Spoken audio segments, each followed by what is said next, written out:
Hello, everyone, and good evening. Thank you for being with us this evening.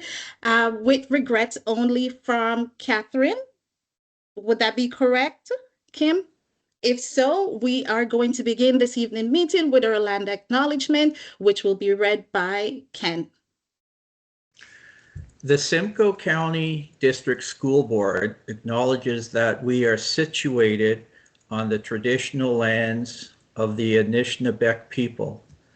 The Anishinaabeg include the Ojibwa, the Odawa, and the Potawatomi nations, collectively known as the Three Fires Confederacy. We are dedicated to honoring Indigenous history and culture and committed to moving forward in the spirit of reconciliation and respect with all First Nation, Métis, and Inuit people. Thank you, Ken. The mandate of PIC is to support, encourage, and enhance parent engagement at the board level to provide student achievement and well-being, provide information and advice to the board on parent engagement, communicate with and support school council, undertake activities to help parents support their children's learning at home and at school. At this time, I am looking for a motion to approve the agenda for this evening's meeting as printed. May I have a first? Rachel, second by Maria. Motion been carried for this evening's meeting. At this time, I am looking for a motion to approve the minutes from January 20th, 2026.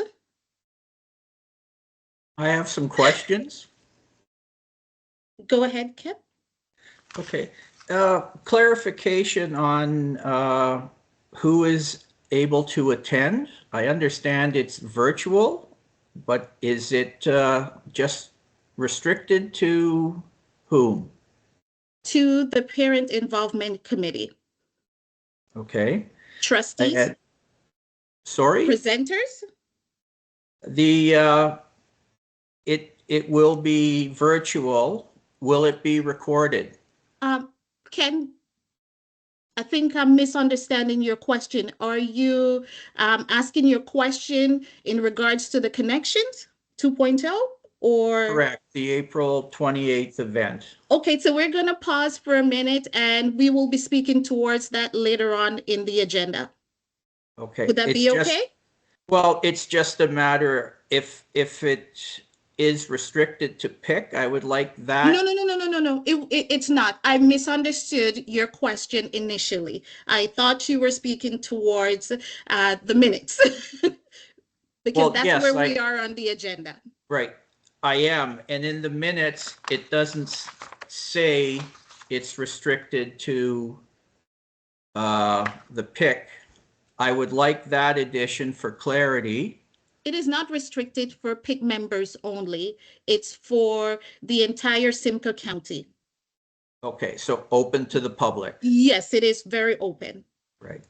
And it isn't streamed live. Is it being recorded? That I cannot speak towards at the moment, and that's based on privacy and confidentiality reasons. Okay. But I can certainly get you an answer. Right. So I guess the only thing I would like to amend that this event is open to a wider group than this, or however that needs to be worked. And we will provide further clarification as we go along within the agenda. Okay. Would that be okay if I continue? Yes, thank you. Thank you so much for your understanding. Okay. At this time, I am looking for a motion to approve the minutes from January 20th, 2026. I approve. May I have a first? Rachel, second by Ken. Motion approved for the minutes for January 2026 have been carried. Thank you so much. At this time, I would like to welcome our first presenter for this evening, Online Safety. Please join me in welcoming Nicole Fleming, Community Support Liaison, South Simcoe Police Services. Nicole joined the service last spring after volunteering with the service and other local services for the last couple years through victim services.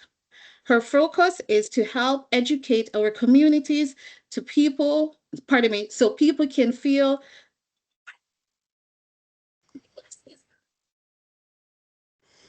I put on my glasses.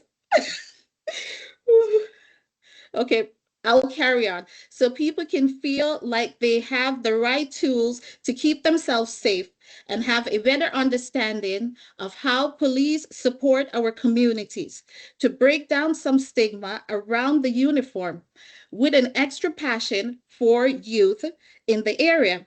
Nicole's education and community relationship. A big part of that is in schools. Nicole, pardon me, there's so much here. Small print.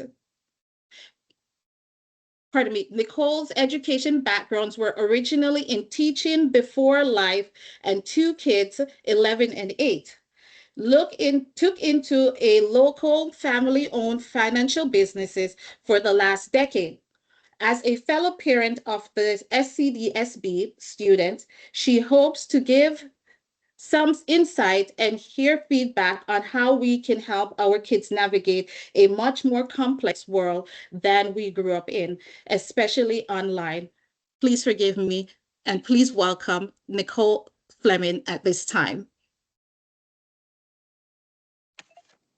Thank you, Melissa. It's nice Yeah. to see everyone. Hello. I'll start by apologizing. I am in my car. Our furnace broke on Friday. And of course, the repairman showed up just in time for this call. But I'm going to take the win because it was very, very cold last night and we are very excited to have heat again. So my apologies for being in the car. Of course, on April 28th, I will be in my uniform and in my office and it'll be a much more formal presentation. But tonight I'm excited just to meet you guys quickly, tell you a little bit about myself and my role and why I'm excited that you guys approached our team to have that conversation on the 28th and help educate our fellow parents in our board on kind of some of the most probably important topics that our kids are facing nowadays that we don't always feel fully equipped for because it is something that's different than what we grew up with. So as mentioned, I joined South Simcoe Police just about a year ago. My background with them was originally volunteering, but then this position came up and I get to blend my passion for community safety with my background in education. So kind of a win-win, which is amazing. And a big part of conversations that we have. So something that we're going to focus on April 28th is online safety, especially around identity theft. But my goal is to kind of shift it more in that focus of parents and youth. So instead of where we may be talking strictly, normally to adults or talking to seniors in our community, I want to focus on what our students are facing and also kind of a little bit of what we are too, because if we don't know how to protect ourselves from it, how do we lead by example with them?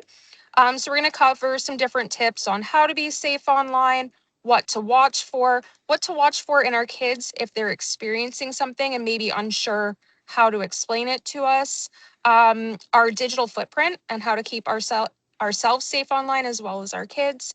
But really with that focus on how we're going to support our kids as they learn kind of alongside with us through this journey, because we are, of course, often learning the online world ourselves as we're trying to teach it or protect them from some of the safety concerns we have for them. Um, a big thing that I want to focus on, we talked about this when I got to meet a few of your committee earlier last week, is just also as parents, that kind of process of being our kids' trusted adults. And if maybe not directly for our kids, but for those other students and kids that are in our lives as a team, because sometimes we know it's hard for our kids to come to us if they're worried about tattling on themselves or getting in trouble.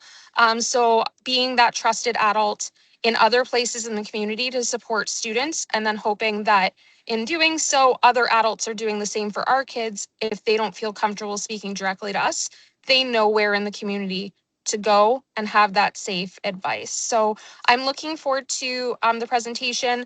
I've started to tailor it more towards that kind of parent focused, but with our kids in mind. But I definitely welcome if there's any specific questions that you feel like you're consistently seeing with your kids or with your kids' school. If there's an area that you would really like to focus on because you're seeing it a lot in headlines or just feel like it's like a really overwhelming presence for our kids, especially those of us that have kids that are really just getting into online for the first time, please share that with your like fellow committee members and with your admin team, and they'll share it over to me and I'll make sure that it's included in the presentation. So yeah, I'm looking forward to getting to see you guys again, but then of course, all of our other fellow parents in the board on the 28th.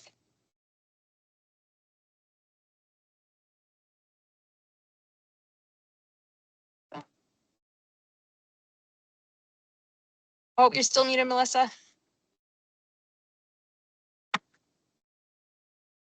Sorry, my mic froze.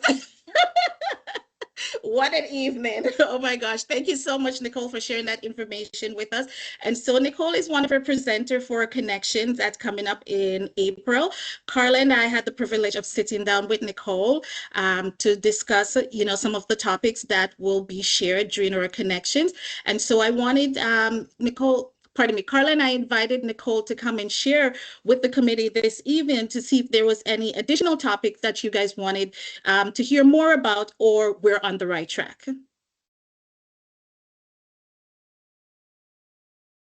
No? Any questions for Nicole? So we're good? We're all in favor? Oh, you guys are amazing. Maria, Thank were you you, trying to Nicole, say for coming something? out I see your tonight. mouth moving. Oh, yeah. Can you hear me? Go Yes. ahead. But we are going to be really happy to see her and, listen all the advice and guidance that she can provide us. So I'm really excited for the connection event. Yes, and I will speak further down in the agenda as to some of the topics that Nicole will be sharing with us during our connection event. And so if there's no further question I need to learn to say Officer Fleming. If there is no further questions for Officer Flemings at the moment, we thank you so much for being with us this evening, and we look forward to seeing you again at our connection event in April. Thank you all. It was nice to meet you all and see you in April. Thank you. Thank you Bye. so Have a much. great night. Thank you, guys. At this time, we will be moving on to our second presenter for this evening. Please join me in welcoming Christine Murray. Christine is a district kindergarten facilitator with the SCDSB. She has worked as an early childhood educator for the last 24 years, spending the last 14 years with SCDSB, working in kindergarten at Harriet Todd and Regent Park. Before working for the SCDSB, she was an active volunteer at Orchard Park in Aurelia, serving on the parent council and serving a term as chairperson. She values the importance of the relationships between school and families and encourage all friends to be active in their children's school community. She's passionate about all the things She's passionate about all things kindergarten and is excited to welcome our newest learner this September into the SCDSB. At this time, Christine. Hello, thank you so much for inviting us to present this evening. I'm super excited. I also want to thank my administrator, Kadri Jessup, who is also joining us this evening. And so we're really excited to share some of the updates that we have been asked to share with y'all. So if it's okay, I'm going to share my screen, and it gives me the option. Awesome.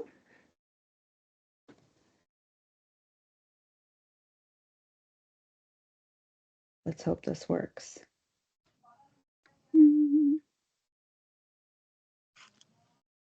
Alrighty. Can everyone see now everyone's disappeared. I don't know where everyone is. Oh, there's people.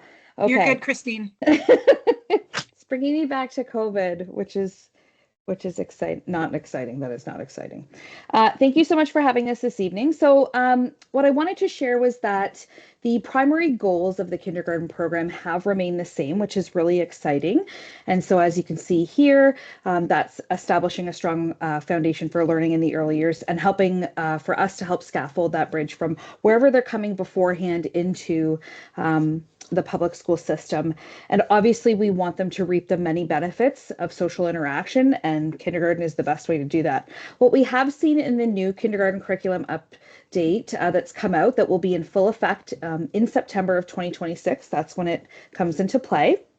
What we've seen is the addition for the ministry to put on that we need to provide evidence-based, systematic, and explicit instruction around foundational language, mathematics, science, and technology knowledge. And this will help them be successful not only in kindergarten and grade 1, but beyond. So creating that lifelong learning and the skills that are needed to do that. What we saw was a cleanup of a lot of language and condensing of expectations. And so what we saw is we went from having 4 frames of learning to now the language saying 4 strands of learning. And we see that the demonstrating math, language and mathematics has now been called Foundations of Language and Mathematics. So with just that slight adjustment, we do still have 4 frames in which we learn, but now they're going to be called strands because that's what our older friends call them. So we're trying to streamline that language and make it more continuous. It also helps a lot of educators in kindergarten and those outside of kindergarten see the scaffold between the grades. And so how what we're doing in kindergarten aligns with what you will see come grade 1 and grade 2 and grade 3 and so on. What else we saw added to the curriculum was now new language around coding, scientific investigation known as STEM, and then the introduction, like I said in the previous slide, around foundational literacy and math skills. While that's new to the curriculum update, what I do want to share is that we've been already integrating that into a lot of the learning and the professional development that we've been giving for kindergarten educators. And so in 2023, when the language curriculum updated for grades 1 and up, we started to lean into that. And so we created a math scope and sequence that would help a lot of our kindergarten educators align the current curriculum of 2016, also showing them that coding is now part of grade 1, that STEM is part of grade 1, and again, that foundational literacy skills as well. And so that's how we've been seeing a lot of U-Fly phonics programming in kindergarten already started. So we've been trying to get ahead of those changes and make sure that our system is well prepared and our educators are well prepared on how to make that change. So new for the province, but great work in our board that we've been doing since 2023. We also see the very clear definition now of the addition of understanding Canadian perspectives and Canadian identity. So this is very exciting because we can see some more concrete language in this connection. And we also see that this aligns with a lot of the PD that we've been starting to do with some of our DECEs who work in our kindergarten. So that's where I come from, the land of DECs in kindergarten. And so we've been doing a lot of learning around land-based learning with our Indigenous department. And we always promote outdoor education in kindergarten. It's a wonderful way to start that relationship with land and with Indigenous perspectives. So this is very exciting that we also see that there's going to be that understand and respond to a variety of texts by diverse creators from Canada and by diverse First Nations, Métis, and Inuit creators. So I'm really excited to see that addition, and a lot of educators are really happy to see that. What we also see is a definition of play. There's been a lot of chatter on social media around play being removed from kindergarten, but what we know is that the new curriculum defines play with more intention. And so in our system, that's what my department focuses on, and what we focus on in our kindergarten facilitator roles is really that middle part of the screen there that you see lit up with red. And so what we're trying to do is to get to that rich play and playful classroom with focused learning, because that's what we would call the sweet spot in learning. And so what's wonderful is that the ministry has defined that now in our new curriculum update. So it's allowing people to see that there are many different ways in which children can learn. It doesn't need to be either or at the ends of those spectrum, but really that richness that goes on in the middle. And so really that's what I do with my colleagues, 2 teachers that I work with. We're really focused on honoring that part of the program that was there before and continues to be there, and how that really is the driver for us to be able to get to that foundational math and literacy learning that takes place in kindergarten. Feel like I went through that a little quickly. So, and I know I talk fast, so I apologize. So I just wanted to thank you. And I don't know if there's any additional questions or anything that you'd like to ask me about, but I'm happy to answer. Thank you so much, Christine. We're in the same boat. I'm a fast speaker as well. And most of the times I'm like, oops, that was a little bit too fast. You know what? Probably went over everyone's head, but that's okay. Thank you so much for the amazing presentation. I am not sure if you're able to share with us and provide an example as to how we have moved from play-based learning, what we have known it to be, to what it is at the current moment. How it's been guided by the teachers versus how students would demonstrate their learning being in the schoolyard versus it being guided at this point. So there are different kinds of play that they define in the curriculum, and that was defined in the previous, just not with some very explicit language. So, there is student-directed play, which is typically what you would see in kindergarten, children painting and in sensory play and in the house center playing. And then you would also most likely see educator-directed play. So you would see educators then facilitating and scaffolding language, comprehension, vocabulary around new things. You'll see story retells going on. You might see educators then working with students in a smaller group while the other students are playing. So it's really about living in the world, what we call the land of both and, that while children are doing their play, they have a low cognitive load, so that we're able to then pull them over or meet them where they're playing and scaffold a lot of that learning that we're trying to get to. And so really that is a lot of hard work, because sometimes on that last photo that I showed you, there's 2 ends of that circle, and so sometimes there is a misunderstanding, or maybe just maybe not quite sure how to get to that educator and student directed play. And so that's why roles like mine exist, so that we can go in and help people fuse those together and see the possibilities for both. And that's really why we have a teacher and an EC in the kindergarten classroom, because that's that melding of 2 focuses, right? And that's really the beauty of our program, and that's what makes it so special, is that a lot of that is already happening. And if it's not, then that's when they email us and we go in and we help and support.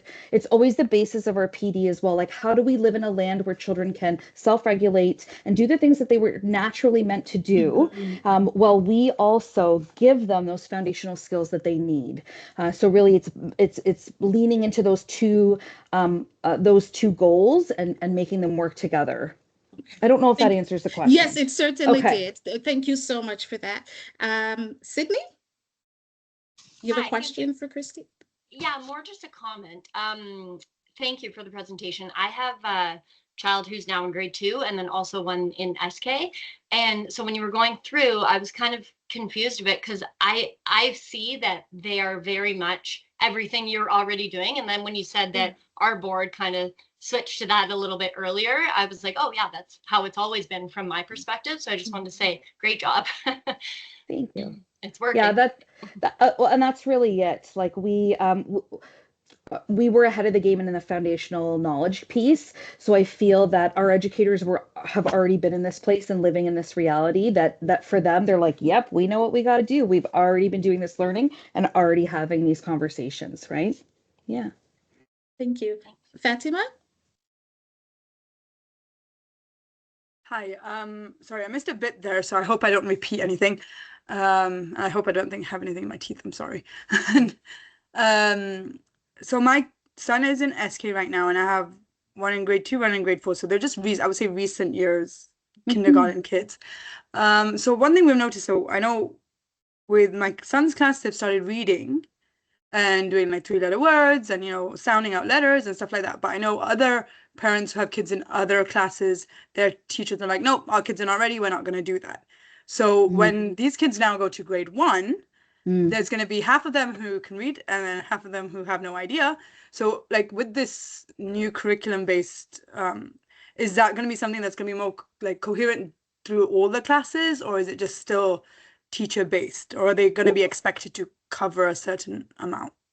Well, the ministry has said that it's mandatory learning now. So that's the thing, is that the kindergarten curriculum in 2016 didn't have the updates that aligned with what we know is the foundational pieces for literacy. So, and Kadri, my boss, can answer too. So whereas now we see that. So the ministry has shared that all the learning that is posted, all the expectations that are listed in the kindergarten curriculum for 2026 September will be mandatory. We will have to do those things, and those are very different from what was in the old curriculum, to be honest with you. And we have to follow what the ministry says at that time. But Kadri, go ahead. I don't want to keep talking if you have an answer. Well, Sorry. I was just going to say, I think it highlights what the former or the current kindergarten curriculum expectations are and the new curriculum expectations. We're very fortunate that the ministry actually released them now. So we actually have a plan where we're in the process. So we have a guiding document. It's called The First 20 Days of Kindergarten, and it sort of unpacks how to build classrooms to support the needs of all learners and to build them as inclusive learning spaces. We're actually going to revamp it to make it the first 50 days of kindergarten. And in that, we are going to allow for explicit instruction of literacy and math. And so again, every classroom is different. So you may go into a classroom in September and you have 32 kids, and we are working on how to come and sit and listen. We are going to work on how to express our dysregulation without our hands and feet and more with our mouths. And so that classroom might look different in September than a classroom that might have more students who are able to sit, who can better regulate. But the curriculum and this guidance document will allow for the expectation that every classroom will build pre-literacy and pre-numeracy skills for students, so that when as a whole the class is ready as a class, they can move forward, but also to allow for more small group instruction. So if 3 students are ready, their small group is going to look different with one of the educators than the 5 students who aren't quite ready. And so it allows for accommodation and supports within that 2-year program. I will also say that the data that we're collecting through the Acadian screening says that there is a gap between kindergarten and grade 1 expectations and what we're seeing. However, the data does show that the work that has been put into kindergarten and continues through grade 1 and grade 2, we are seeing those gaps close. We're just really excited that this curriculum and the guidance document will actually narrow the gaps before they become as large as potentially That's they right. have been over the last few years. Yes. I don't know if I said that the way you would have said it, Christine, but It was better. Thank you. Thanks for that. You know, that was actually my next question, because when my first child was in kindergarten and when she went to grade 1, she couldn't read, and I didn't know it was expected of her to know how to read. And so we played catch up. So with my other kids, it was easier for me, but as new parents who have kids just in kindergarten, like it's like, now what? Or what are we supposed to be doing? So I think having a curriculum that's more highlighted and lined out is really helpful. As for teachers as well, like I've been talking to the teachers about it, and because I actually go in and volunteer to do reading with like a group of 8 kids in my kid's son's kindergarten class. So you kind of see the difference though, like between classes and within a classroom too. So this sounds really good. Thank you. and thank you so much for supporting the littles. That is fantastic. That makes me so happy that you're in there supporting them. Thank you. You're welcome. And, you know, I'm just glad I'm allowed to go in and, you know, they've welcomed me into the classroom, because I know not all classrooms are welcoming. So I'm very happy that I have that opportunity. I just had one more quick question. So the Acadians screening that comes home, is there another measurement or like testing tool that you're able to kind of see how this is working? So there are a variety. So Acadience in K-2 is a diagnostic tool. So it sort of takes the temperature. We talk about this all the time about how it's like triage when you go to the hospital and everybody has a fever, and it sort of determines what you might need for your fever. Acadience does that, where it determines what areas of focus students might need. We do Acadience twice a year if you are below or well below.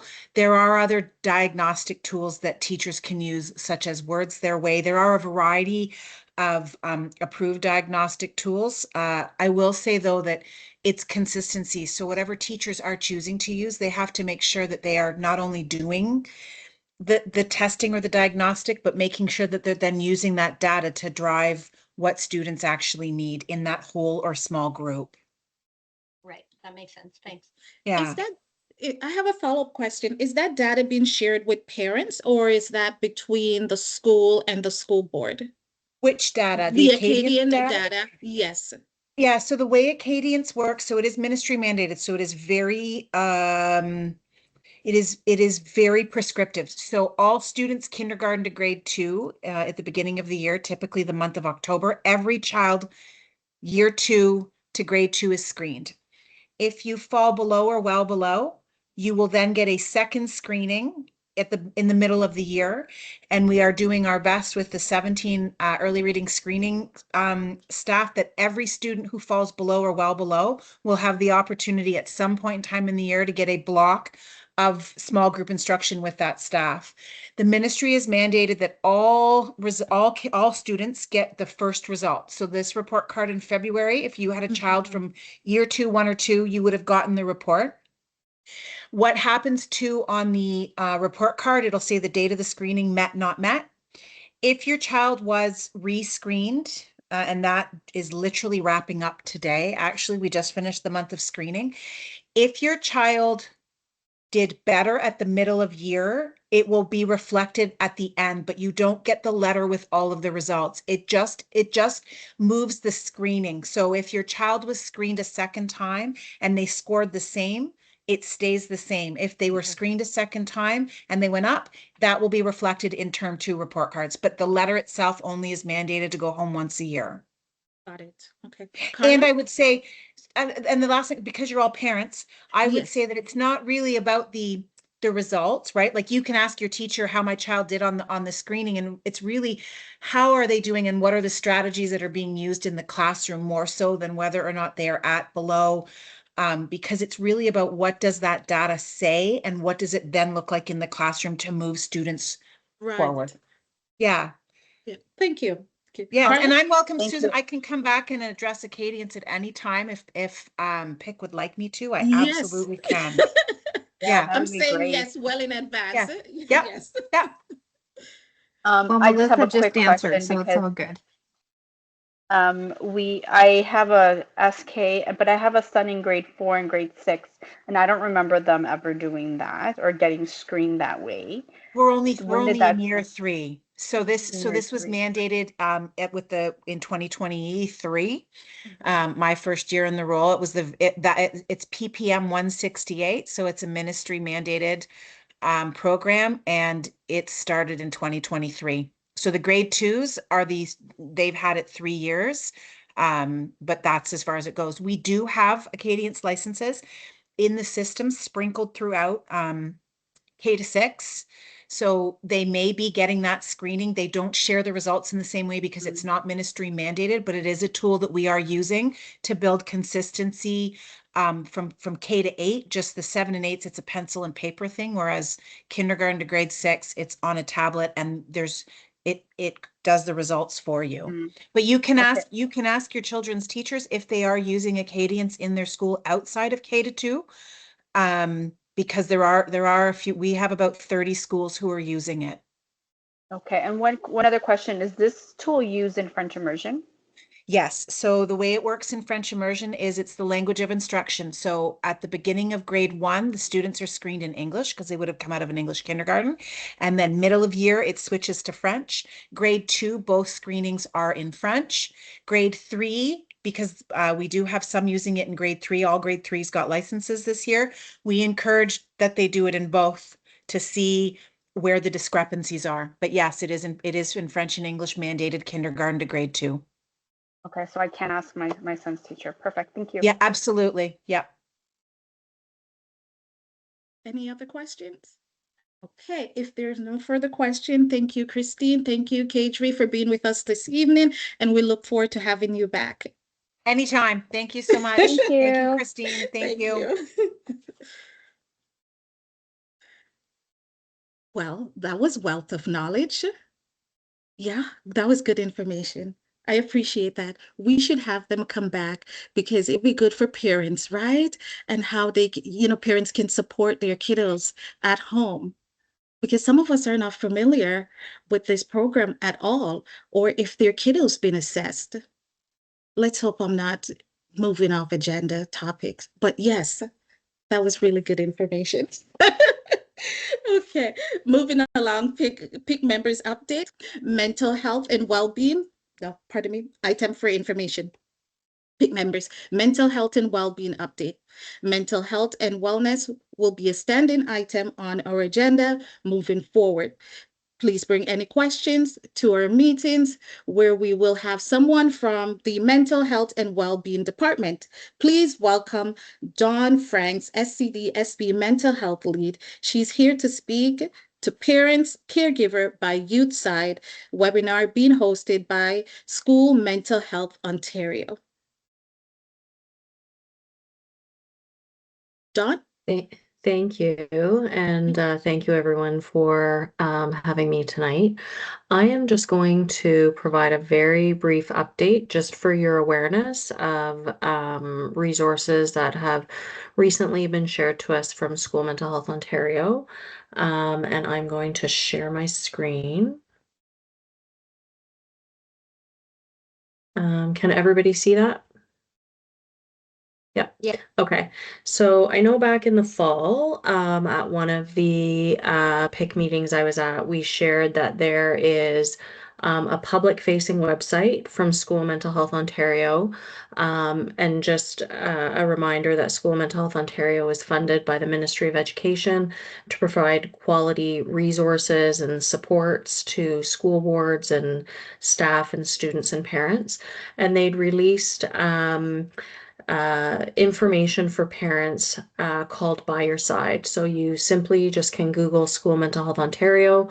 When you're on their website, just go into their search engine and you can key in By Your Side and you will be brought to this page. And the new information that I wanted to share out with you is when you scroll down, they have a free webinar series for parents and caregivers. And so I'm just going to click on that. And I don't know if everyone can see that, or I can try to enlarge it a little bit. So you'll see that School Mental Health Ontario is offering webinars on March 5th, conversations about balanced device use. April 10th is conversations about vaping. May 7th is conversations about body image, and June 5th is conversations about anxiety. And there is a link for parents to register.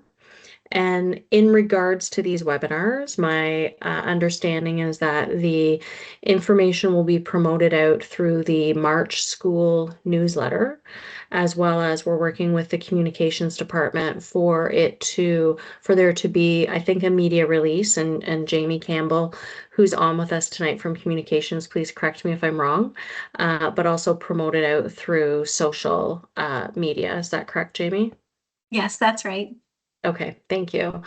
So there'll be an opportunity for parents to see and hear about these webinars in different modalities and hopefully register.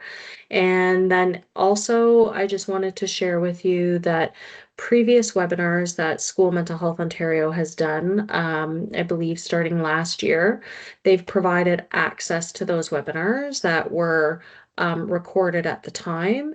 And they focus on talking about substance use, recognizing the signs of substance use and addictive behaviors, the intersection of addictions and mental health, and current trends in student substance use in Ontario. And simply to access these, it is just clicking on them and then you will be brought to the webinar. You can see that this one's approximately 55 minutes, but it's something that if you can't watch all in one sitting, that you could come and go from as well, but also learning that you can come back to over time. School Mental Health Ontario last year, at the end of last school year, shared with school boards that they had convened a parent group to inform resources that they were creating for the province of Ontario. And so these resources are an outcome of that, but also that parent voice shared that it would be very helpful to have webinars that they could key on to and listen to, but also having access to the webinars after the fact. So it's something that parents and guardians and caregivers can come and go from.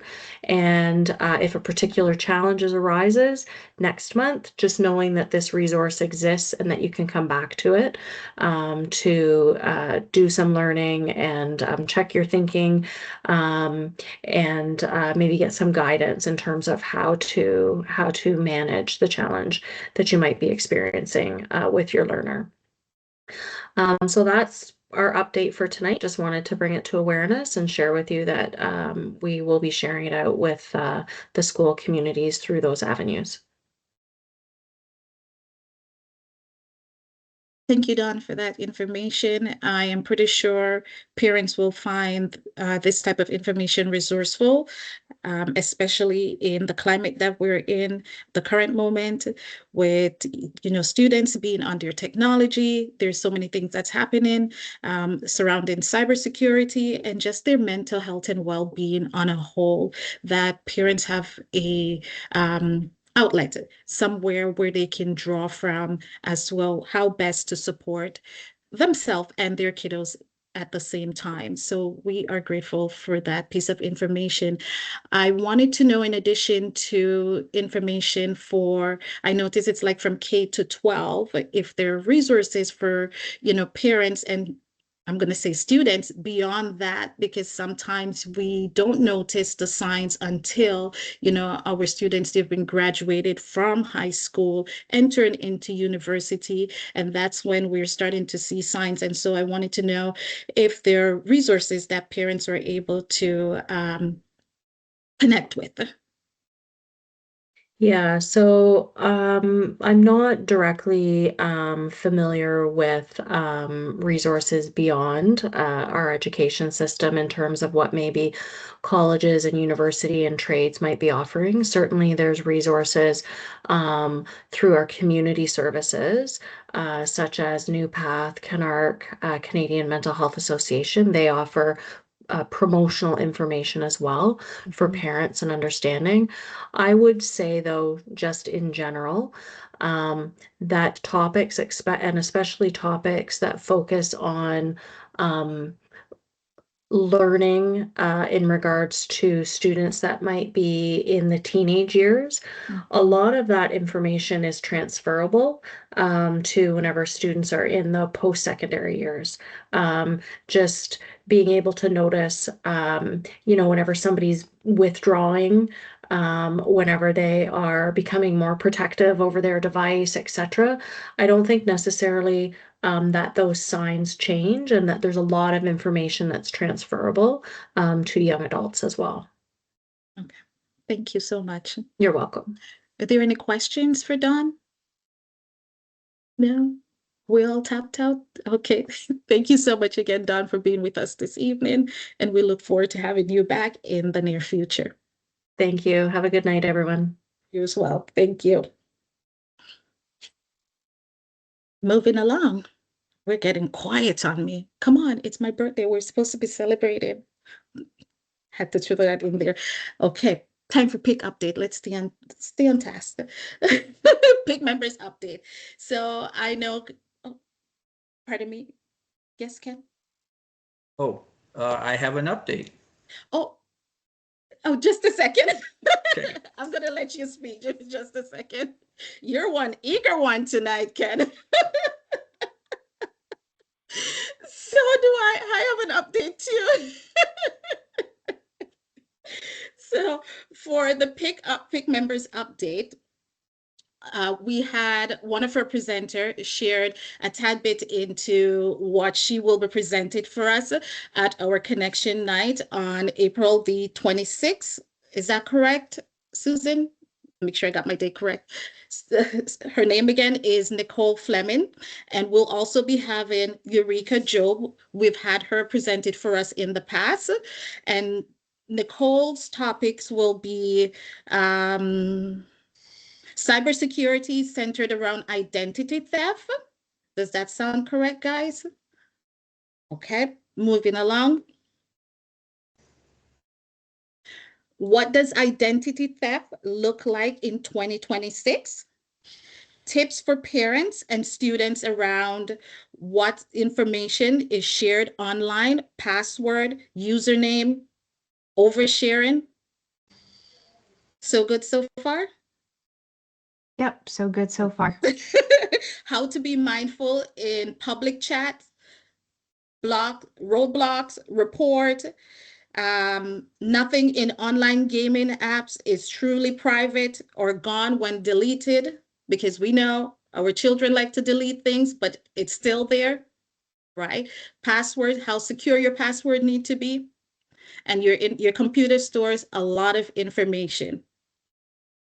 What scammers care about and are looking for, digital footprints maintenance, signs your child is experiencing inappropriate behavior or interaction, reminders to parents to make sure there is a safe, trusted adult for their kids to report, concerns to event, even if they're online when not supported, even if they are online when they're not supposed to be, right? So we want to make sure that our children have safe environments at all time to communicate with their parents or a trusted guardian as to whatever it is that's going on in their life. And so we know that cybersecurity is it's rampage. Our children are always and forever in technology. And we know that a lot of bullying happen, over the phone. Things are being shared constantly. And we want to do our best to support our parents and our kiddos as much as possible. So far, are we on the right track? Is there anything that we should remove? Is there anything that we should add? No, I think you're on the right track. And also, that evening, on that April 28th evening, we do have two presenters. The first Yes. is Nicole, and the second is Elrika. We have had her before last year, and she was quite a good speaker and thought that we would have her back this year. So I'm going to let Melissa speak about that. Yes, so we've had her before, and I am forever speaking about her topic that she spoke on in the past. And when I think about my children and when she spoke about the brain and at what age a boy's brain is fully developed, I'm still stuck in my chair and I'm like, oh, Jesus, have mercy. I guess I'm still waiting. But,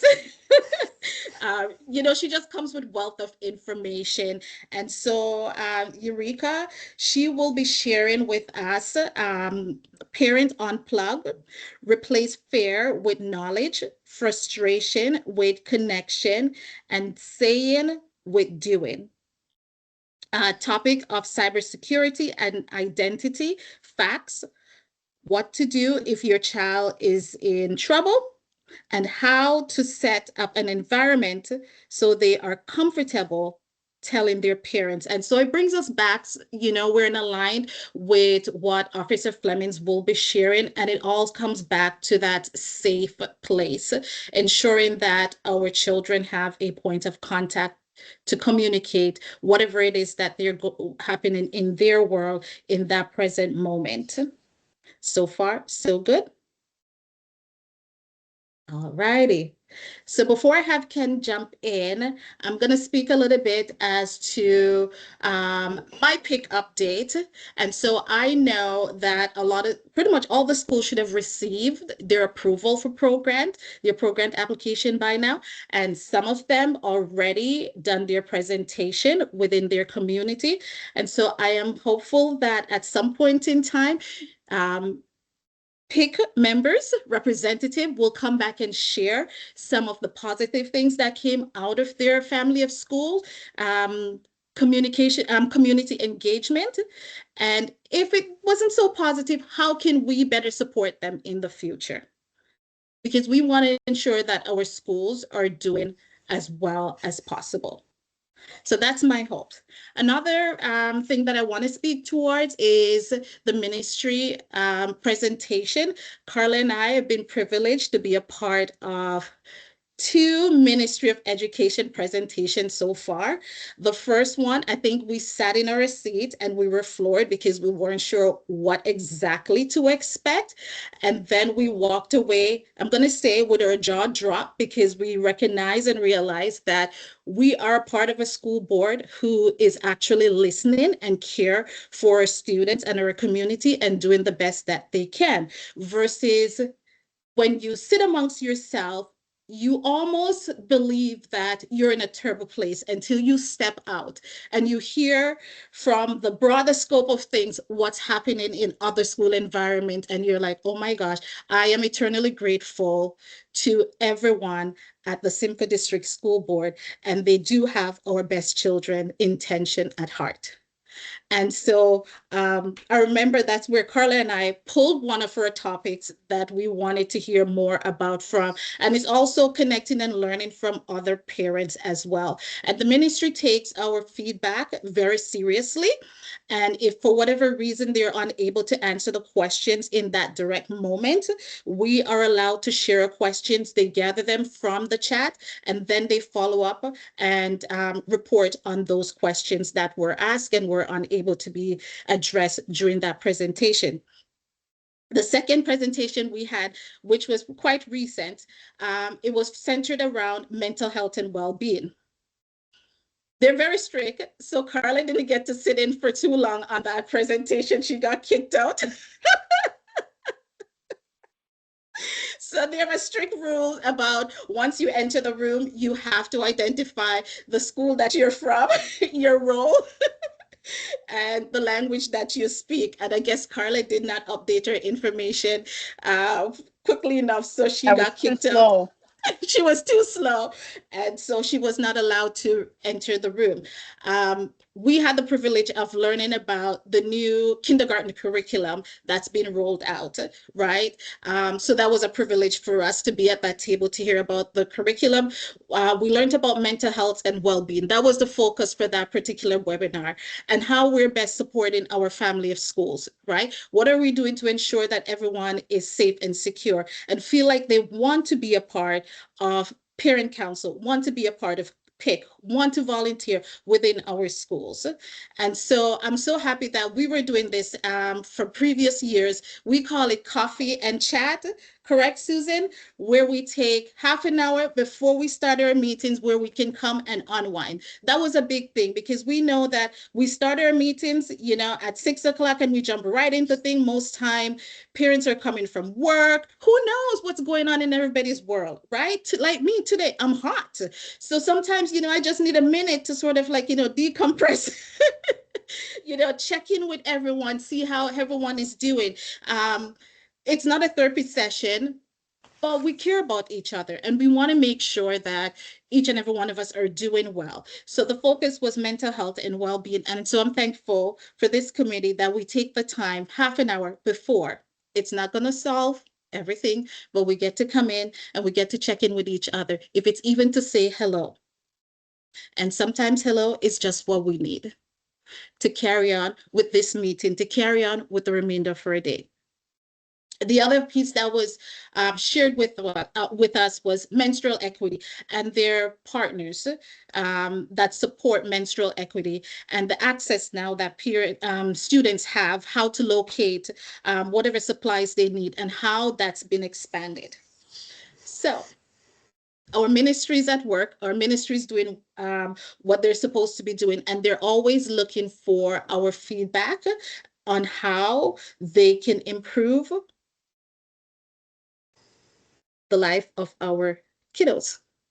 Carla, you're welcome to chime in and share anything you would like. I think you did an amazing job in summarizing that, what we've learned and what we've, been privileged to join and hear different committees talk. So I think you did a great job. Thank you very much for summarizing that. Yes, and so we're looking forward to the next presentation, whenever that is, because you know what? It's good for us to be a part of that, so we can not only edify ourselves, we can share amongst ourselves, right? And it's for the betterment of our children and our school community. And so now I'm on to you guys. If you please share. I guess Ken been anxiously waiting to share his pick update. Okay. Thank you. Today, before our meeting, I attended in Aurelia Lions Oval Public School the third of our 3 family math nights. And just a few comments. It appears that most of the kids were grade 4 and under. There was a younger crowd. Looks like it was a 50-50 split, boy-girl. When I talked to parents, they said they were notified by email. And when you watch these kids do the various exercises, I'm assuming everybody knows what's in these kits. These are kits that we funded in part.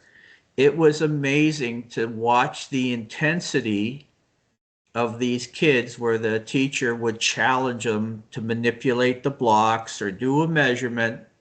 Like you could see that the neurons were firing, which was really, really good to see. And when I talked to the teachers about what are your expectations, and it was exactly what I said. These kids are using it, they're understanding it, and I think the parents were appreciative with the take home part. There is as they exited, they're asked to do a QR code scan and provide some feedback. So I'm really looking forward to finding what parents had to say. I want to just give a shout out as well. The board math team, they were there running it. The teaching staff and EAs at Lions Oval who volunteered their time. And I even had a chance to spend a few minutes with Superintendent Fennell. And anytime you can talk to a superintendent one-on-one is time well spent. So I think it was a really, really good event. The second thing I want to bring up is an event that's happening Thursday afternoon, 4 to 6 at Lakehead University, the Aurelia campus. They're putting on a food education symposium. And I don't know if that's of interest to people, but it's something that you need to register for. I have that information if needed, but it's basically being run by the Sharing Place Food Bank in Aurelia. So you could get some more information there. In May, Twin Lakes, the school my kids go to, will have our program for the 3rd year is on the topic of food nutrition and food security. So it's a really good event for us to showcase the hospitality program and the commercial kitchen they have at Twin. As well, this year we're going to get the technical department building planters, planting boxes or something as well, and I think they might be something that gets raffled off. So anyways, I look forward to all 3 of these events. They're very informative, and if you're interested, please drop in. Thank you. Thank you so much, Ken, for that update. Just one piece of disclaimer concerning the event that's taking place at the university. It's not open to the general public. You have to be a part of a few committees. So like, for example, Eat Well to Excel, or you are part of an organization. So from my understanding, it's not open to the general public to attend, because I received that information. Okay. But thank Well- you so much for sharing. And I will take back that piece of information and share with PIC, because if the weather permits, I will be present at that information, because I am the co-chair for Eat Well to Excel. So I will see you there, I presume. Hopefully they Hopefully. allow you to attend. Okay. Are there any other PIC updates? Oh, go ahead, Sydney. I was just going to say to Ken, it's interesting about the math kits, because I know a few meetings back we were saying that we should do kind of a judgment to see if they're actually working and what their kind of result is. And so it's neat to hear you say, oh, it was fascinating to watch. You could see the neurons. Like, that's kind of a correlation, right? That they are important and it's worth the investment. So that's cool. Thank you. Fatima? Yeah, just following up on the math kits, we still use ours from last year, and it works for all my kids, and they're varying ages, so it was a great kit. That's wonderful to hear. Natricia? Yeah, I have a couple of updates. It comes from Banting Memorial High School. One of them is our program. We are doing stuff on internet safety, a little bit on AI. We have a gentleman called Chris Vollum from Oakville who's going to come in and do a presentation. We're also extending it to the feeder schools and the grade 8 parents that are coming into high school, because we want to do an in-person event. So there'll be more. We're doing that in April, I believe it's April 16th. Just to, he talks about digital well-being so that all students can do what they can do and not just be careful. He's going to show us all the benefits, the limitations, the bias, the mistruth, and just a better way that we as parents can help work with our kids because everything is so digital, and most parents, we didn't really grow up with that digital space. Mm-hmm. Yeah. The second thing is Banting Memorial High School robotics team will be competing in Barrie at the end of March. It's the 28th and 29th. We are sending out invitations, so please watch for your invitation. You are invited if you come. The event is free. I don't know if the college is going to charge for parking. Some events we go to, there is a charge for parking. Sometimes there isn't, but that would be the only charge. If you do end up coming and seeing, just let them know you are from the Parent Involvement Committee and find somebody with our Banting shirt, Banting Robotics 7200, and they would be more than happy to give you a tour of the pit and talk about the robot and everything that they do. Thank you so much, Natricia. Chris seemed to be a popular guy, because I know he will be a presenter at BDHS High School. So I can't wait to hear what he has to say. Oh, just a quick question, Natricia. What is gonna take place the event of April 16? The person who's gonna talk about technology. Program with Chris Vollum. Chris Vollum is like the name of the presenter. Yeah, that's the name of the presenter. Yeah, and he's doing, I think it's called Digital Wellness. Mm-hmm. Okay, and what is gonna be the place? He's coming to several schools, I think. But he is coming to Banting, and I think, Melissa, you said he's coming to Bradford as well? That is correct. Yeah, he's at a couple of different schools. So yeah, it's because I think we all kind of struggle with the digital age. Yeah, he will come to Barrie as well. Is he coming to Barrie as well in one of the schools? No, I don't know. I don't know that for sure. We'll have to check that and get back to you. But isn't that based on the school, need? Yeah. It would be the need of the school, Maria. Okay. Do you So know that you can Terry check Fox with has your been family of social schools network to safety? see. Okay. Kim, you had a question or I a just wanted to say comment? that I know that Terry Fox is doing a social network safety. Okay, So it could There- be him because I know a lot of people are using them. got it. Thank you. Carla? Yeah, I just had a quick question back to the Pro Grant. Do we know how many schools applied for the Pro Grant in the end? I know they were trickling in a little bit slower than we Yes, had, but I was wondering what 80, the final result was. 83, Oh, okay, that's which is amazing. That's so amazing. good. Yes, Yeah, yes. I'm So glad to hear. yes, and compared to previous years, which I'm unsure about, considering that I am the first year being your chair, so I look forward to speaking towards the data from this year and the coming school year to see if there Yeah. will be any changes. Any further questions? Thanks. Awesome. You guys are fantastic.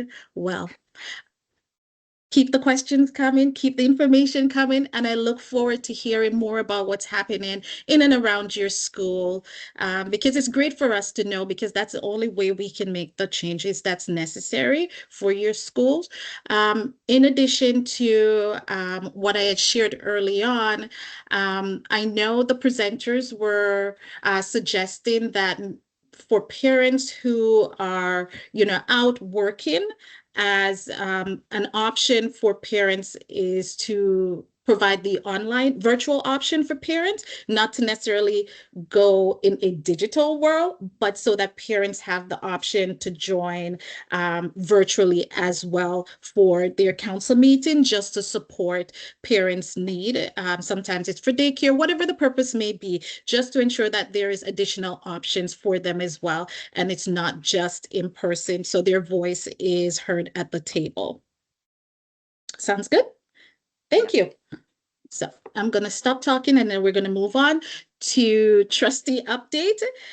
Trustee Grummet, Trustee Connor, do you have an update for us this evening? I can start if you like, and I apologize, I am sick, so No apologies whatsoever. I think everybody has been sick at some point. I think every time I say that I'm sick, I feel very welcome that it's been passed around. I guess, I don't know. With open arms. Everybody's had it.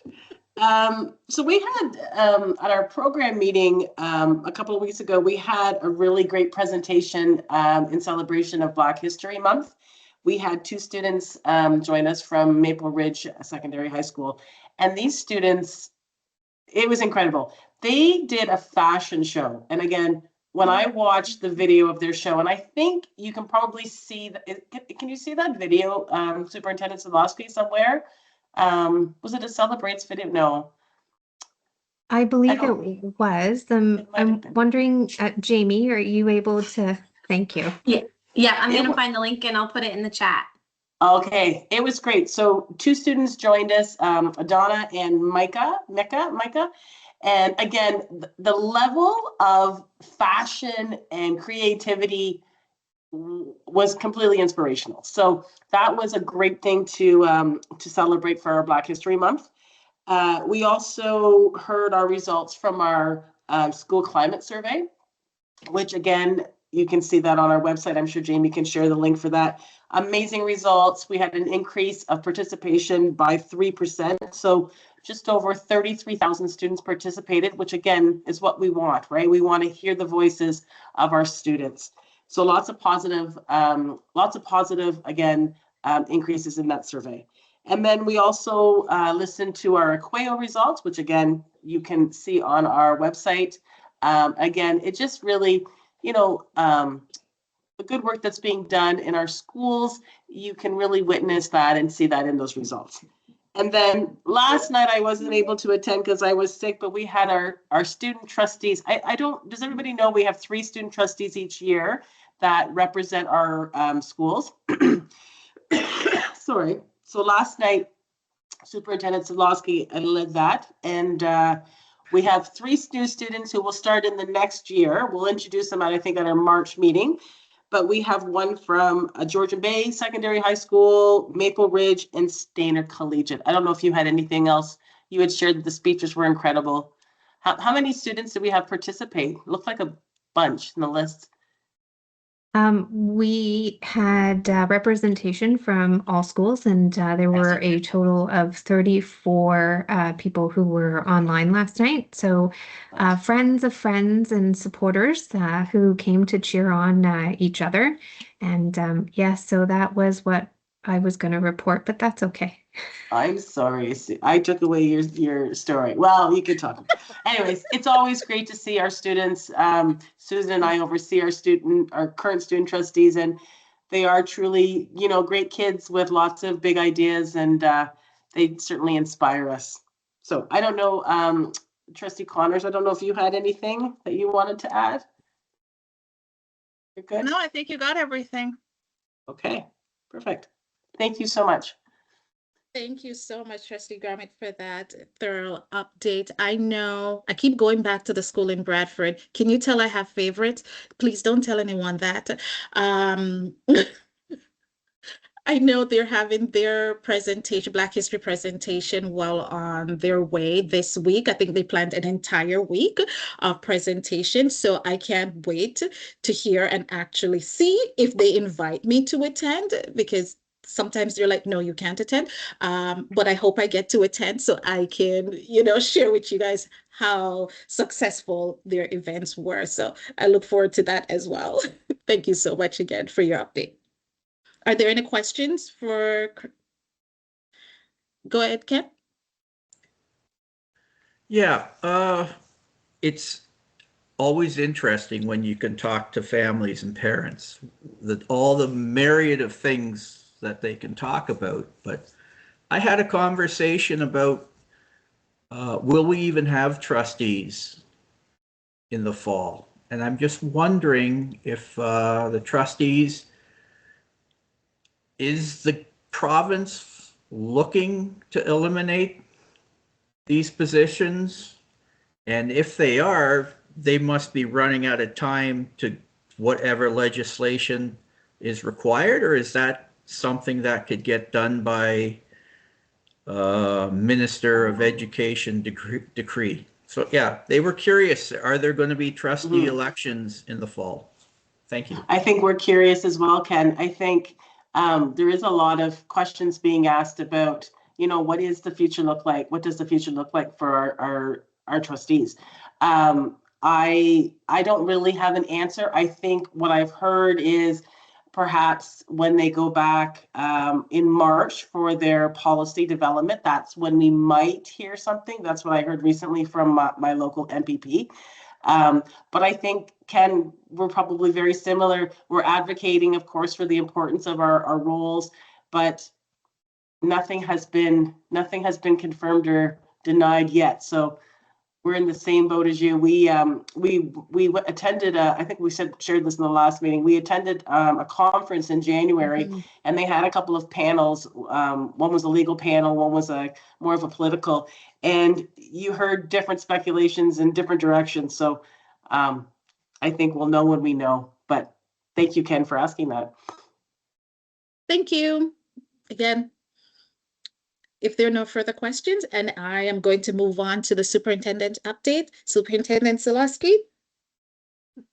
Thank you, Melissa. Pink Shirt Day is an annual event against bullying held in Canada. Participants wear pink shirts and attend or host informative events to raise awareness about bullying, particularly in schools.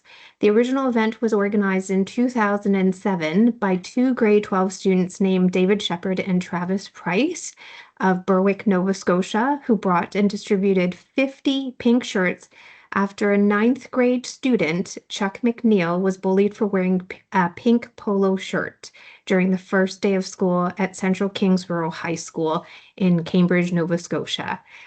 Pink Shirt Day will be observed on Wednesday, the last Wednesday of February each year. So that would be tomorrow. And we are encouraged, and we encourage everyone to wear pink in support of Pink Shirt Day. As well, in recognition of International Women's Day, the SCDSB has planned a one-day conference that will be held on Tuesday, March 3rd, called Inspire. And this is to celebrate the tremendous strength and resilience of young women and gender diverse students in our schools and focus on self-advocacy, self-care, and self-confidence and building community. The event will be held at the Education Center and will feature a keynote speaker for our students. And then I was going to talk about our trustee elections, which went off famously. Thank you. So no further comment, Susan? No further comment? Okay. No, it was great. The kids did an amazing job. They had really wonderful speeches about their leadership and how they were going to change the world for the better. And it was really exciting to see and hear. Awesome. One footprint at a time. So excited. Thank you so much, Susan, for your update. At this time, we'll be moving on to our principal update, Principal Cook with the elementary update, followed by Principal Pino with the secondary update. Thank you. That's great. Thank you, Melissa. Good evening, everyone. So I've been updating my updates as we've been going along because I think a few people have stolen my thunder here and there, but that's okay. I still have some great updates from the elementary panel for January and I guess February. So in late January, the SCDSB hosted the Junior Character in Sport tournament, where grade 5 students were introduced to two-ball, which is basically it's a fun, simple game that combines multiple activities into one. Students got hands-on experience during the event, and then they were able to bring that learning back to their schools to share with their classmates. So in total, we had 16 elementary schools who participated at Eastview Secondary School, and we had another 12 schools participate at Banting Memorial. Around the same time, many elementary schools embraced the winter season with festive events like French Carnival. Students enjoyed outdoor activities such as maple taffy on snow, snow sculpture contests, relay races, and other winter-themed games, all while learning about French culture. Building on this energy, schools also joined in celebrating or have been celebrating the 2026 Winter Olympics. Students recently cheered on Team Canada's athletes, especially our hockey teams. And even though they sadly didn't win, students were super engaged in classroom and outdoor activities to honor the athletes' efforts, which fostered school spirit, our physical activity, and really a sense of global citizenship. This past month, schools also, I know we spoke about recognizing Black History Month as well as Chinese Heritage Month, including the Lunar New Year.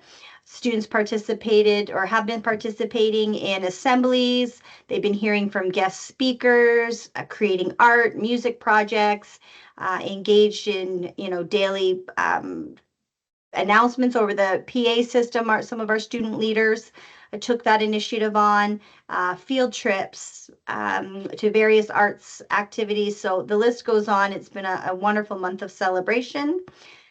On February 13th, as you are likely aware, Term 2 report cards were sent home, keeping families updated on student progress, while Term 2 IEP updates are being prepared, and we have most of our elementary schools will be sending those home prior to the March break for parent and guardian review. Meanwhile, grade 8 transition meetings for students with individual education plans have also been taking place, involving our elementary teachers, our secondary certs, and parents. These meetings ensure that every student has a clear plan and the necessary support for smooth transition into secondary school in the fall. Across the district, we've continued to run school-based and central literacy and math professional learning communities. Basically, these PLCs give teachers a chance to collaborate with their colleagues, lead teachers, instructional and assessment facilitators to focus on those high-impact instructional practices which strengthen student learning. And in terms of sports, we have the intermediate boys basketball and intermediate girls volleyball seasons are wrapping up.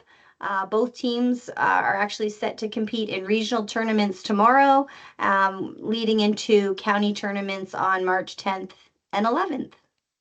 And that is our elementary pick update. Thank you. Thank you so much. See, you had a lot to say. I know, and I cut stuff out. I always do. Thank you so much for that thorough update. Thanks. Principal Pino? All right, thank you, Melissa, and good evening, everyone. I'll add a few more updates from the secondary schools. So everyone knows that semester one completed at the end of January. We finished our culminating task days as well as feedback, improvement, and recovery days. The semester one final report cards went home around the middle of February. And we are well underway in semester two. This month, secondary schools across the school board are celebrating and recognizing Black History Month, the Chinese New Year, and the start of Ramadan. Schools who have musicals have been rehearsing and getting ready for their spring performances. Centrally, we are running and preparing for our district competitions for the Skills Ontario competition that will take place in early May. And a lot of students and staff are excited about that. And schools are also starting to prepare students for the spring session of the Ontario Secondary School Literacy Test with support from central staff. Students who were not successful in the fall test will have an opportunity to write again this spring. And those are my updates. Oh, sounds wonderful. I have a question for you. And if my memory serves me correctly, and I hope so, concerning the recovery week for students. And let's say, for example, a student was not successful within term one. There weren't adequate time to demonstrate their skills during that allotted time. What are the steps being taken to support the student so they don't fall behind? Great question, Melissa. So when we talk about those feedback, recovery, and improvement days, typically we hope that we have 3 of them, but with the snow days we get every January this year, I believe we were able to have 1. But really, those days are meant for students to do as much as they can to get as close as they can to a 50 and be successful, or even above that, right? But it really is not for students, for instance, that perhaps have missed a lot of school for various reasons. Just to clarify, nobody is getting a credit with 3 days of work. Right. So what happens is if students are behind and they are running out of time to get assignments done, they will hand in what they can. Teachers will mark what they can, and then the rest will be followed up by the student success team at the school the next semester. So those students will have an opportunity to continue to work on those credits to get caught up and earn those credits. Okay. Is that something new? Or which part? It's always been implemented where students are able to follow through with their success teacher in the following school year?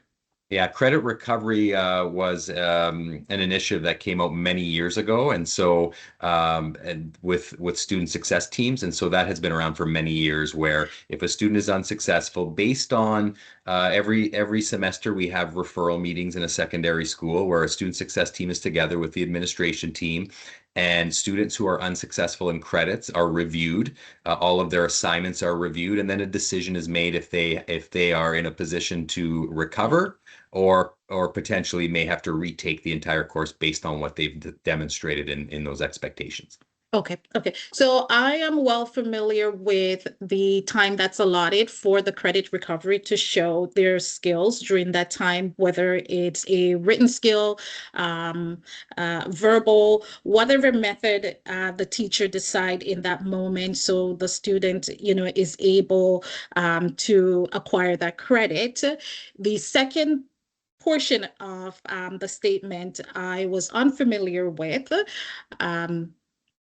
which I like and dislike at the same time, but I'll leave the dislike out of it. I appreciate the fact that we're providing all the necessary tools for our student to stay on track and not to remain beyond their years in high school. So I appreciate that. Thank you Yeah, so much. and Melissa, like we know, like the data is very clear. If students can leave grade 10 with 16 out of 16 credits, they are much more likely to Yes. graduate.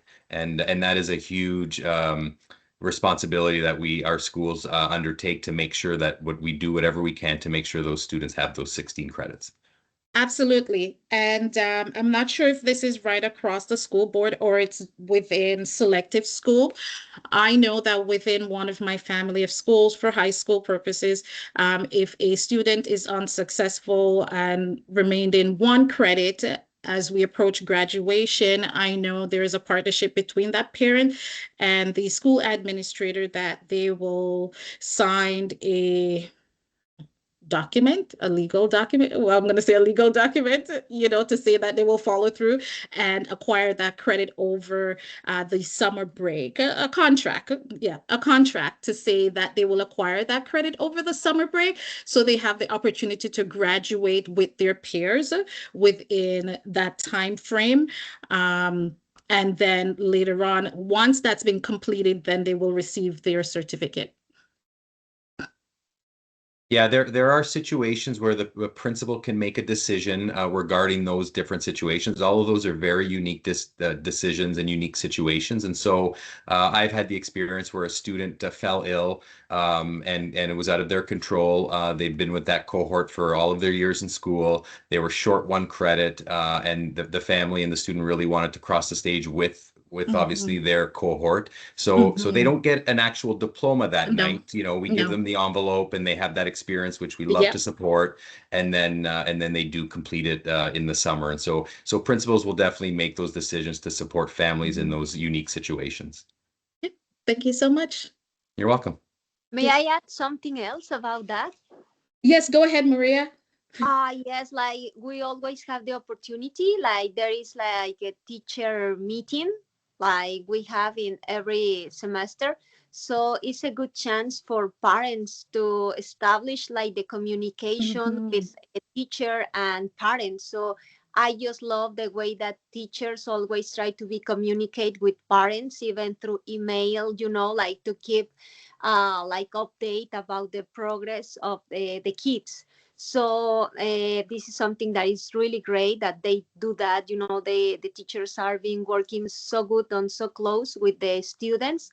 And there is like, when they are kind of low in credits, there is like a period of a couple of days before semester finish that they also support the kids. So that, that accomplishes really good from high schools, and get involved with the teachers too. It's really good. This is in my experience what I see from them. Yes, I totally agree with you as well, Maria. The teachers are very good at communicating with the parents to keep parents informed as to where their students are at in that present moment. And, they say whether or not their student is at risk or they're on the right track. And I do believe that the parents, pardon me, the teachers do their best to support Yes, they are the amazing. student, in that area. I always wait for the teacher meeting. I am so excited every time to meet the teachers, but they always have really nice communication with parents. And I'm pretty sure they're excited to meet with you as well, Maria. Do you have a follow-up for us, Principal Pino, or that's it for you? No, I could just add that we have those parent, teacher, and guardian student conferences typically within about the first 5 to 6 weeks of each semester. So the next one is coming up soon. Yes, it is. Thank you so much for your time. All right, take care. Now we're moving on to social media highlight. Jamie Campbell, Assistant Manager of Communication, will share social media highlights with us. Thank you. So this is the summary that we'll be posting on the board's social channels after the meeting. So if you're on Facebook or Instagram or X, please go on there and share that to help get the awareness out. So I'll be sharing that the SCDSB's Parent Involvement Committee met tonight. Here are some highlights from the meeting.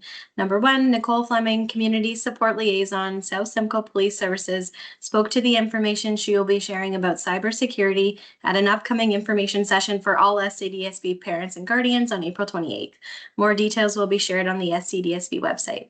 Number two, Christine Murray, District Kindergarten Facilitator, SCDSB, shared information about the updated kindergarten curriculum, which will be implemented in September 2026. Number three, Dawn Franks, Mental Health Leader, SCDSB, shared information about By Your Side, a free mental health webinar series available for families hosted by School Mental Health Ontario. School council chairs are encouraged to log into their school council email account. A new update from your PIC representative will be shared in the coming days. Learn more about the Parent Involvement Committee, and there will be a link to the website. Thank you so much, Jamie. Thank you. Next item on the agenda, item E, correspondence. There is no correspondence for this meeting. Item F, other matter. Are there any other matters for this meeting? Hi, Ken. My head is not coming up fast enough to catch up with you. Thank you. This is kind of a new kid on the block and protocols and do's and don'ts. Okay, Question regarding the minutes and the distribution. Like, is there a point, like, I'm not allowed to, there might be something in the minutes that I think someone may want to see.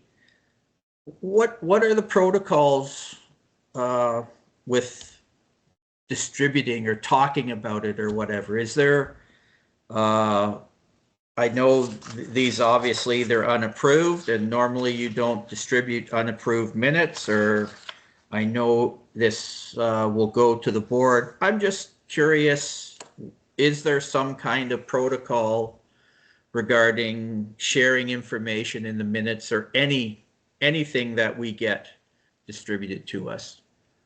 The minutes are shared and posted on the board website. It's public knowledge, so anyone is allowed to access the Simcoe District School Board website, and the minutes are posted there for your reference. Okay, it's just a matter of the timing. I'm not sure how soon they go up. Once they've been approved. Once they've been, okay, that's what I thought. And another After board. And So just once sorry? Once the minutes get approved here, then they go off to the director's office, and it is presented, the minutes are presented at board. So we have board tomorrow. So we've just approved the minutes, and we have board. Sometimes there is a little bit of a lag time because we do meet. For example, our previous meeting, we hadn't met during December or January. So there's a little bit of a lag time. And then it does go to board. It gets approved at board. Once it is approved at board, then it goes up on our website so that everybody who wants to can go and see the minutes. Additionally, our recordings are all on YouTube. So if people really want to know what happened, they can go and view the YouTube. Sometimes it's an hour and a half, and it is riveting what happens at PIC. So. Yep. Okay. Listen at your discretion. Okay. And another matter I just want to bring up. I know we talked about it at this other matters at the previous meeting regarding bullying. And I understand maybe this is not the venue for discussing it, but it is our mandate. The community may come to us. They may ask us. And obviously we may not give them an answer they want, but I think it's important that the experience is positive. And one thing that doesn't make things positive is if we make things worse.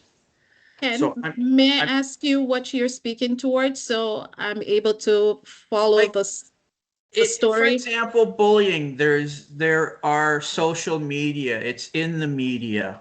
These things are happening. So I'm just reciting from the minutes, the final sentence in other matters. PIC members were encouraged to share these resources with their school councils. I guess what I'm asking, is there a one-stop shopping of things that we can share? Because again, I'm not sure what these resources are, where they reside. I can go to the board. I'm just looking, if someone comes to us and says, I need some help, I want to point them in the right direction. I don't want to point them in the wrong direction. And then they have a bad experience and they get cynical. So my ask is there, can we look into a script or something that we could say to the community should the matter come to us? Or do you just want us to say, you know, the protocol is talk to your principal. I see there is an online portal for doing it. I'm just looking for some guidance here. It's one of those conversations you hope never to have, but you know, you hope for the best, plan for the worst. So I'm just That looking is for some correct. guidance here. Thank Yes, you. so we're always unsure, and each community is unique, right? And so there are times when parents, school council, they're most comfortable speaking with their school administrator. If they're unable to speak with their school administrator for whatever reason, they're able to connect with us, and we will share the necessary information with them. There are things that we do not undertake as PIC member. It's not a part of our mandate, but we'll be happy to do whatever we can to support and provide whatever resource to equip that parent or that student in need. So, for example, let's say it was one of your family of schools. If you present information to us or you reach out to your PIC well, you're the PIC representative, you reach out to myself. If I am unable to locate that information, I will in turn reach out to Susan or Kim or whomever, and then that information will be shared with you so you're best equipped to support your family of school or that particular individual. I hope I answered your question. But I am hoping that whatever the situation may be, that the school council chair or the parent slash student, parent guardian, whomever, is comfortably enough to speak with their school administrator about whatever is happening in their particular situation. So it can be addressed there, that it does not need to be escalated to us. Okay. However, we're always happy to support wherever we can, whenever it's needed. Okay, thank you. You're very welcome. Thank you so much. And feel free to ask any question at any time. Thank you, Ken. Moving along. Notice of motion for the next meeting. Are there any notice of motion for our next meeting? Okay, if there is no further discussion, I would like to make a motion to adjourn our meeting at 7:37. Motion by Ken, moved by Ken, second by, I'm not seeing everyone on my screen. Sydney. By Sydney. By Sydney. Motion been carried. Meeting adjourned. Our next meeting will be Connection 2.0 on April the 28th, and that will be held virtually. Thank you so much for your time.